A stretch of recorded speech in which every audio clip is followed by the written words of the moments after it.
Thanks. Welcome, everybody. It's Parenting Porcupines. We had a couple weeks off, but we're back. Of course, we're back because we're moms. And what's happening right now is a lot of people are throwing, things that are pretty important to us out there as if they're good reasons to be mad at the duopoly or each other, or I don't know. It's getting crazy out there. Tonight's topic is central planning and how government muckery creates economic fuckery. That's basically what it's going to sound like. Here we go.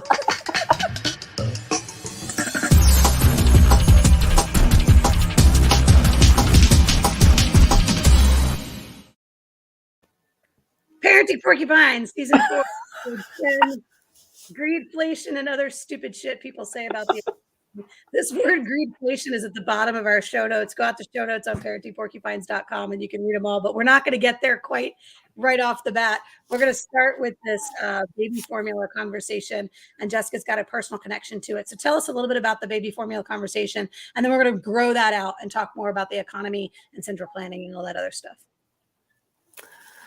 Well, I've been hearing about this baby formula shortage for a few months now. And it started back about the end of last year, beginning of this year. There was a whistleblower thing where someone who worked for Abbott Laboratories, which is one of the largest baby formula manufacturers, they have a plant in Michigan, and they filed a report or made a complaint about the conditions in the manufacturing plant that makes this baby formula. And so the FDA, launched an investigation. They issued the recall. We all heard about that.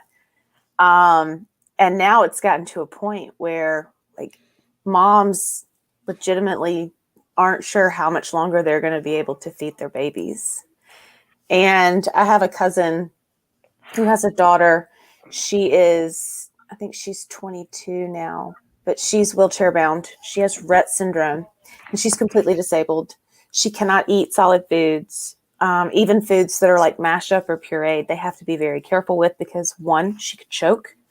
But 2, they have to make sure that she gets the nutritional stuff that she needs. Yeah. And it's very hard to do.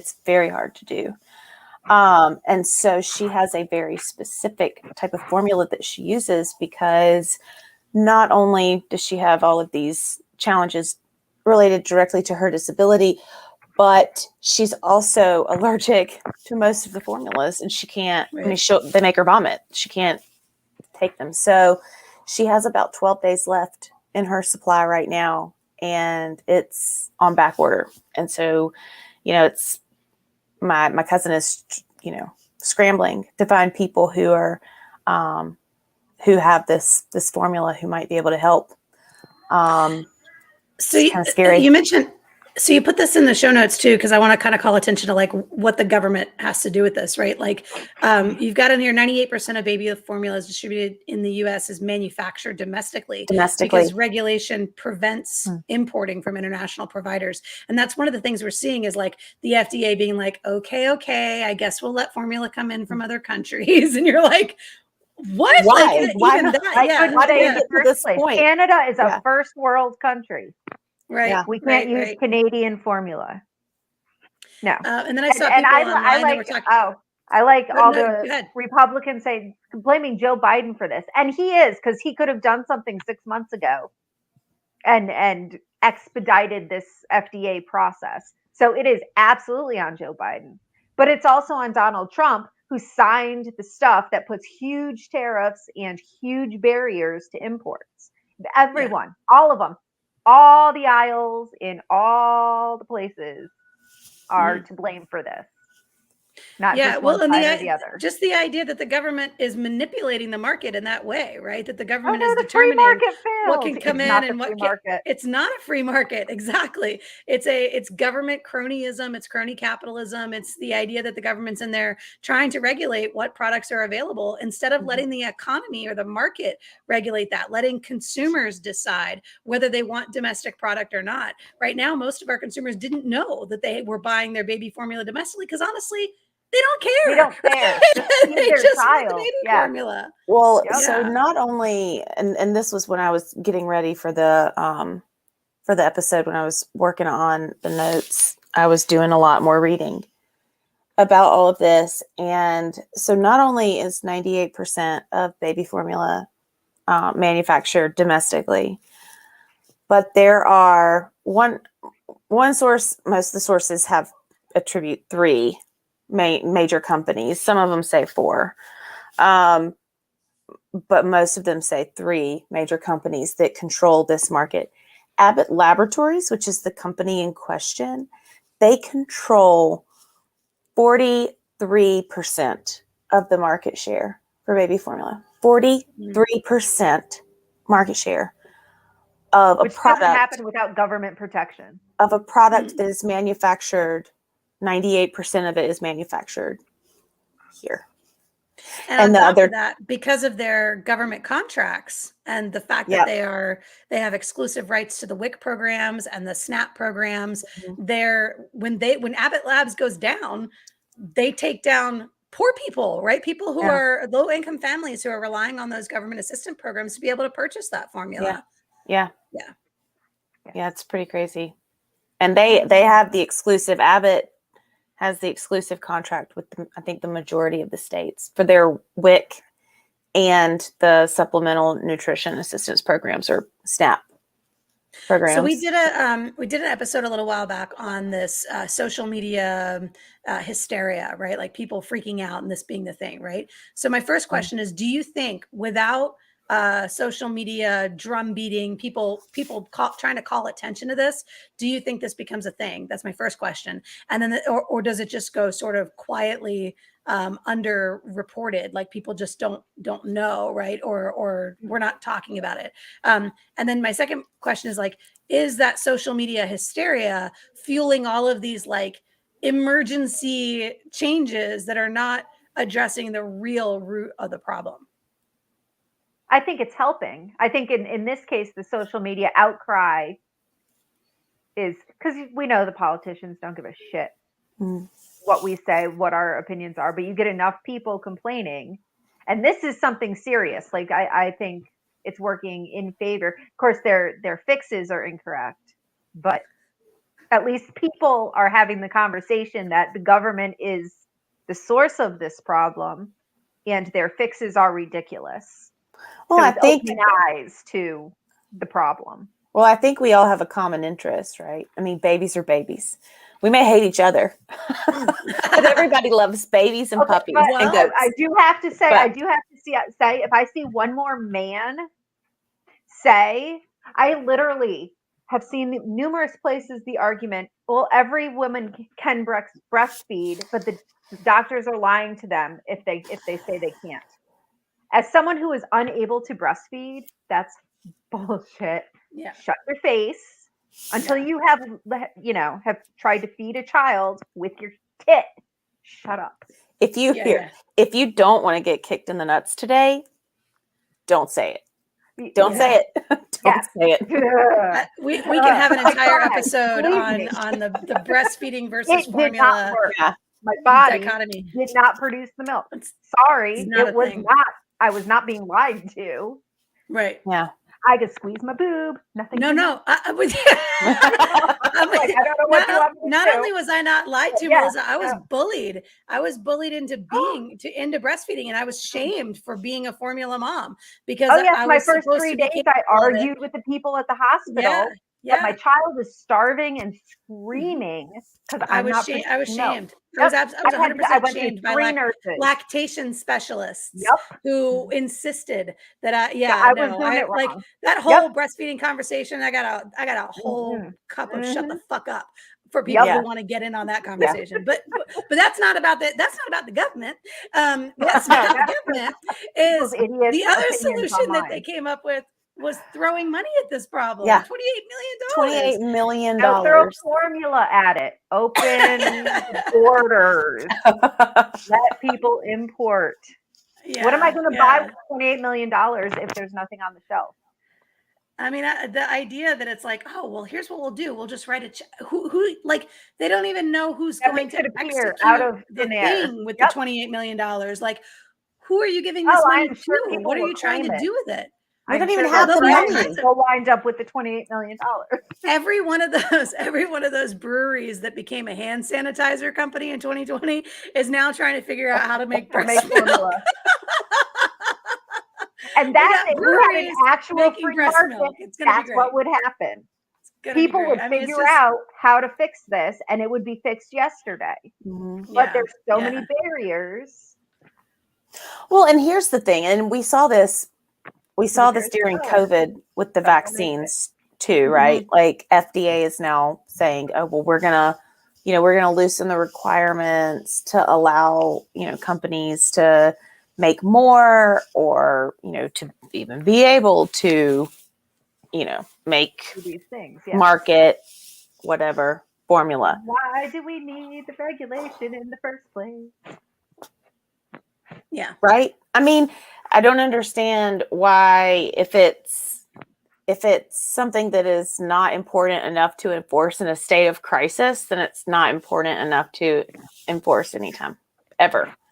Period. So, I mean, I don't want to be the person that's like only shocked and awed here, but are we living in a crisis that was created by our own government? Yes. For the first time? Not for the first time. No. Yeah, right. That's right. No, the first time. It's just a cycle with these jokers. Yeah. It's just a cycle that they just keep doing. They keep creating. You're right. This time it hurts babies, and who doesn't love babies? Right. Well, yeah. So I'm going to go back to that because the who doesn't love babies conversation. So you guys know I watch Meet the Press on Sunday mornings just so I can get pissed off at Chuck Todd. And this past weekend, I was watching Meet the Press, and one of the guys brought up this conversation related to immigrant children are stealing the formula at the borders. So now our baby formula conversation isn't about all babies and they all deserve to be fed. It's, oh, but not the brown babies at the you know what I mean? It's like, now unless you're on the side of like the government needs to let in all the formula so everybody can get it, it's this scarcity mentality that's saying, well, who's getting the formula and who are we giving it to, and why does that person get it and I don't get it? And that's some of the conversation that's going around that now we're able to. It's total garbage. It's absolute garbage, but it's a way to turn families, to turn people against one another, right? They're weaponizing even this crisis. It's just weaponized. Yes, it's to make Joe Biden look like he's the problem. Yeah. And once again, it's everybody. It's the border. It's immigration, and it's the border. It's not. It's everybody in charge. They all suck. But this is not the first time we've seen this. As we mentioned, supply chain interruptions because of COVID have shown this kind of crony capitalism playing out in multiple markets. And one of the markets that we saw it in was the meat packing industry, where we recognize that there are 4 companies that own this pretty much monopoly of the meat packing industry. And everybody was all butthurt and outraged that those 4 companies have this monopoly, right? And when we start looking into it, it's protectionism, it's government regulated protectionism over these companies, because these companies are big donors to specific parties, right? That's how they got that monopoly out of business with overregulation and burdensome requirements that no one besides a multi-billion-dollar company can comply with. Yeah. And in addition to that, it's because I'm like, even on the mom and pop side, right? Like, you can't compete against these massive firms. And when you do pose a threat to these massive firms, they go and lobby for regulations that you can't put you out of comply business with, that put you out of business. That's exactly right. And then they come by and offer to buy your business, right? And buy up all your customers with it. Yeah, and it's that or starve. Yep. I was a member of a bunch of Facebook groups based mostly in Wyoming area, out where there's big cattle ranches and stuff. And they were talking about all of the local butchers, processing places that they used to go to. The FDA changed the rules, and now you have to have an FDA inspection every 6 months. The FDA just doesn't come. So they have to shut down because, oh, the FDA only comes to this area once every 2 years to do inspections. But the rule is the FDA has to inspect you every 6 months or you can't be open. But you have to, and you So have to think. shut down. There's no recourse to it because the FDA is the FDA. You can't have someone else come and inspect because there's no competition. Right. And the thing is it drives prices up, right? So when a farmer can't get things done efficiently, he has to make up the difference in the cost. And so that is going to be added to those products when he's able to sell them, when he's able to sell his meat or sell his cattle or whatever he's doing. Same's true with retail. We were just talking about with companies, if you're selling the same product at a better price, they can lobby for regulation. It puts you out of business. Well, then guess what happens? They can drive their prices up. And there's nothing you can do about it because there's no more competition. We see that a lot in utilities, water, power, things like that, where there's a lot of regulation. I mean, like here in the upstate, Duke Power is the major power company, or at least in our area. I mean, we can't get a different power company, and we have to pay whatever they charge. If they hike their rates up, then what are we going to do? Go without power? Dominion's hiking up the electric rates for the summer in Charleston. Yeah, and Dominion's doing it here in the Midlands too. And everybody's complaining, oh, monopoly. I'm like, realize the government said it has to be a monopoly and handed it to this company.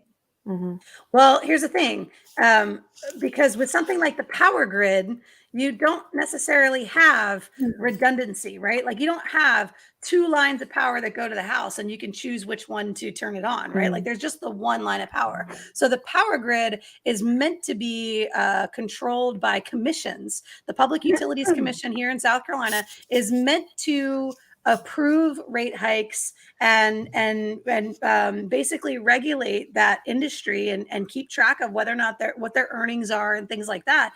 And the Public Utility Commission, as we know, it's really kind of useless, right? Like that's how we ended up with 2 nuclear power plants, both contracted to Westinghouse, which went out of business well before they could ever even complete the project, and we lost billions of dollars. $16 billion later, just 16 billion. So, but there's a commission whose job it was to oversee that. That's a little bit different than we're talking about free economy and free trade, where competitors come in and the business needs to create a better product, provide better service, right? Or have better pricing. These are the 3 ways that the company is going to compete.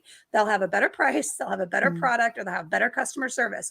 And if they're not doing those things, then they're going to lose their customers. And these big companies, instead of doing those things, they go to the government and they lobby to get regulations put in place so that their competitors get driven out of business.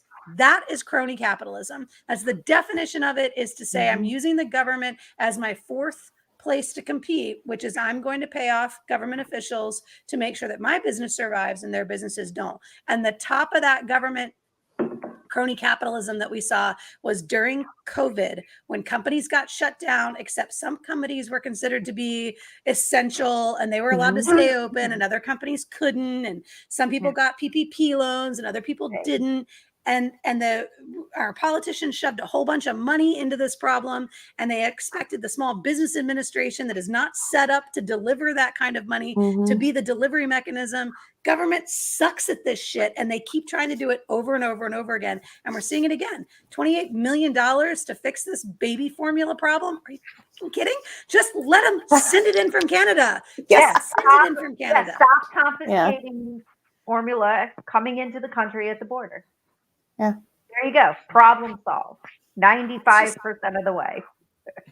And I mean, here's the thing. I mean, I'm looking at these countries that this formula could be coming from, and I'm not going to lie, these people are a hell of a lot healthier than most of us here in America. So, Australia. Well, that's what a lot of the articles I've been reading say, like from Canada and the not the UK, the EU. Lots of letters. The EU, their baby formula passes every single health requirement. It's labeling. The labeling requirements are onerous. Yeah. And Lord the have label mercy. doesn't say the right Yeah. thing, so it can't come into the country, even though the formula is better than what they sell here. Yeah.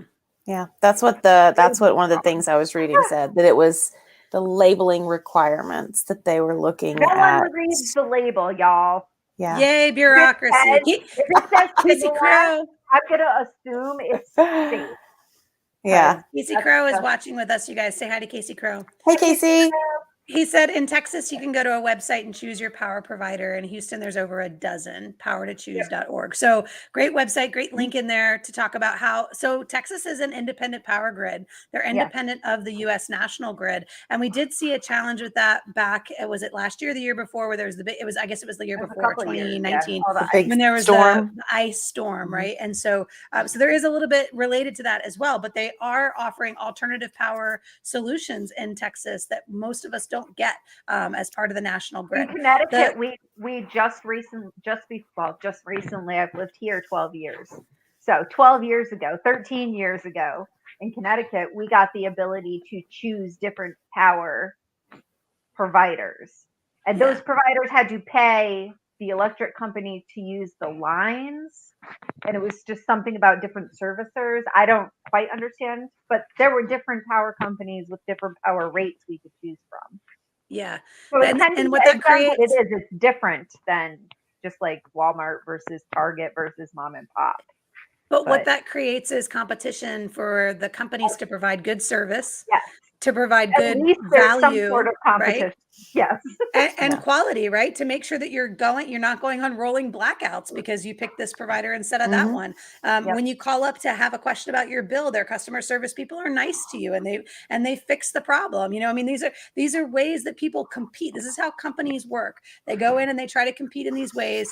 And if government gets in the middle and starts trying to tell them, and so this is where, as we started talking about this, I went and pulled up all these Morning Brew emails. I get an email called the Morning Brew. If you're not getting it, you totally should. It's business news, world news, global news, and business news. It shows up every single morning. It's really well done. And I went to my inbox and was looking for the Tyson story, the story about the meatpacking companies. And instead I found this word, greedflation. Oh, no, because Casey, don't you know? All of the companies in the whole country have gotten together and decided to fix prices with no one else knowing. They've had all these Zoom meetings deciding that they're just going to fix prices. There's a link in the show notes if you go out to parentingporcupines.com. It's an opinion column on the Washington Post website. Don't freak out because it's on the Washington Post website. But the title of it is An Inflation Conspiracy Theory is Infecting the Democratic Party. And it refers to this as greedflation. And here's the theory. The reason prices are up so much is that companies have gotten greedy and are conspiring to pad their profits, profiteer, and price gouge. No one has managed to define profiteering and price gouging more specifically than raising prices more than I'd like. They'll know it when I'll know it when I see it. Right? I'll know profiteering when I see it, right? Greedflation, it counts unconscionably excessive. And so now they're talking about putting a bill in place that would limit the amount of profit a company can make. And didn't Hillary Clinton pass a windfall profits tax? So isn't that we a all Hillary work Clinton for companies thing, like 20 years ago? How does it work for you as an employee of this company if your corporate has to limit the amount of money it makes in profit? What happens? I don't know. Can I just explain something? Because it pisses me off. Something makes me mad. I know it's shocking. But I see all these people complain, record profits, the gas companies, record profits, Walmart, Home Depot, McDonald's, whatever, record profits. Y'all, yes, in dollars. It's because last year, 5 years ago, they made $1 million. This year, they made $3 million. Yes, but $3 million now is equal inflation. It's called inflation. If you look at the percent, like their percentage that they earned, that hasn't changed. They're still making their profit is still 3%. It's just the company's bigger, the money's worth less. So 3% is now 5 million instead of 3 million. So their profits have not gone up in actual dollars. It's a percentage, and that is staying the same. They're not like all of a sudden making 30% profit.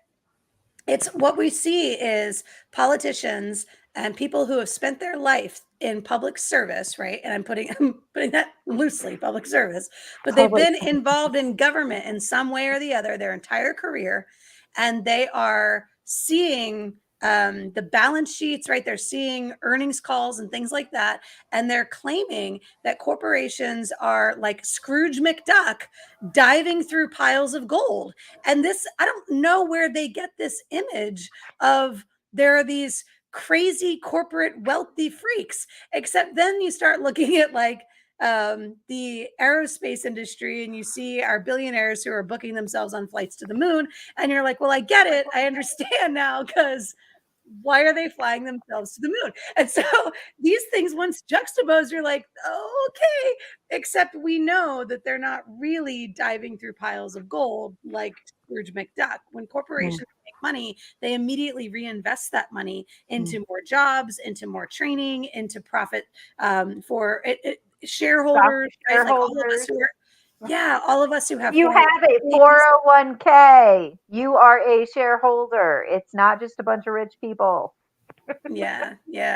I mean, we're measuring the wrong thing. And Casey makes that point in our notes too. We're measuring the wrong thing, and part of it is people just not understanding economics and how the economy works, and they don't want to. Right? They just want to be pissed off, and they want to know who to blame, and they want more money in their pocket, and they want the milk to cost less. And I don't blame them, man.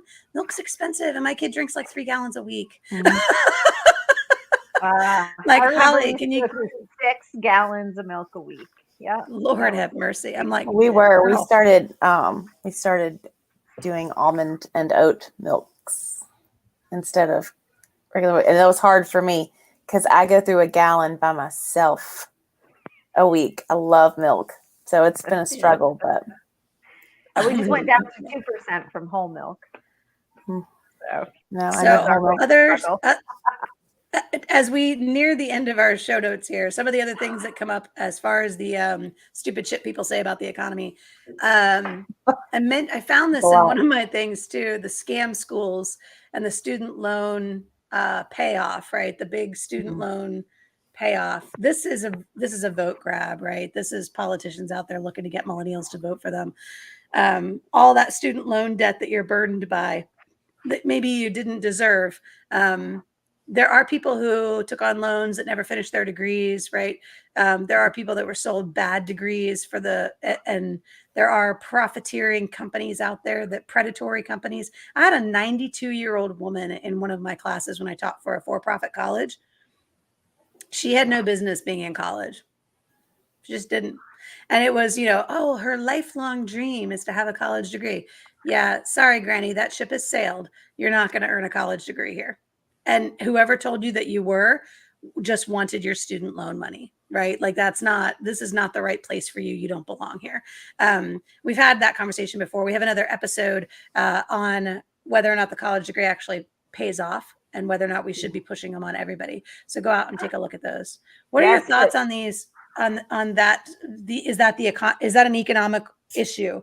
Student loan payments. Should politicians be getting together to solve the economic issues of their voters? Yeah, no. The student loan problem should be solved.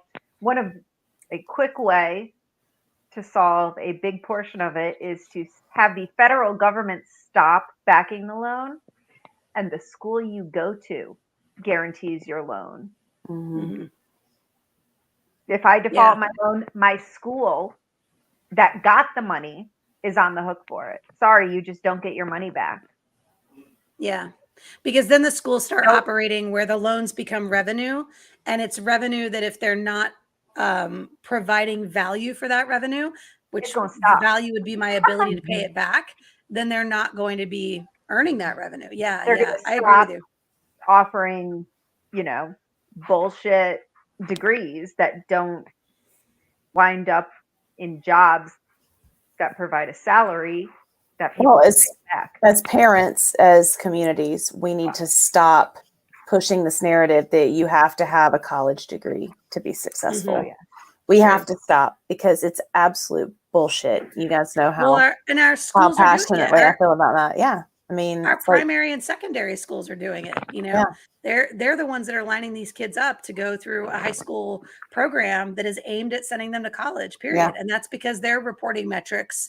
That's how they meet their metrics. How many kids did they send to college, right? We're incentivizing the wrong behavior all the way through the entire public school system. Which then feeds into the conversation about public schools and Department of Education. More central planning and whether or not we need Larry Sharp. Where's Larry Sharp? I love his K-12 Reformation program.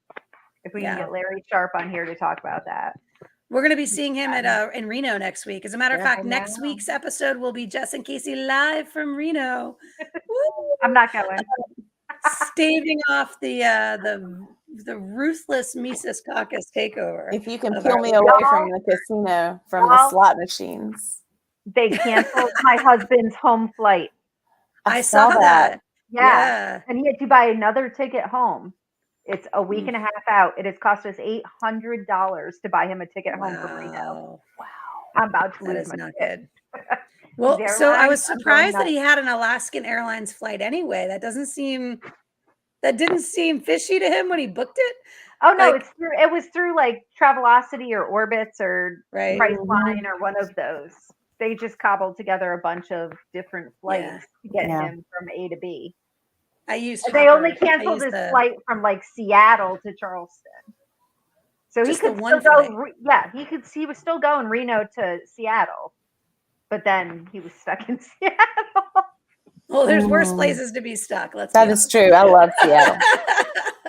You can let me be stuck in Seattle. I'd be okay with that. If you want to get the show notes, are out on the blog. It's parentingporcupines.com. Next week, live episode, Casey and Jess from Reno for the Libertarian Party National Convention. We will be hearing from Edward Snowden on Friday morning. So Thursday night, you'll have to excuse us if we're not like just bursting with excitement about getting to hear from Snowden on Friday morning, and just a lot of really cool stuff happening out there, and it should be a fun trip. We'll miss you, Melissa. We always do. And before we go, if you are going to be in Reno, Parenting Porcupines will be presenting not one but 2 breakout sessions at the convention. I think on Saturday.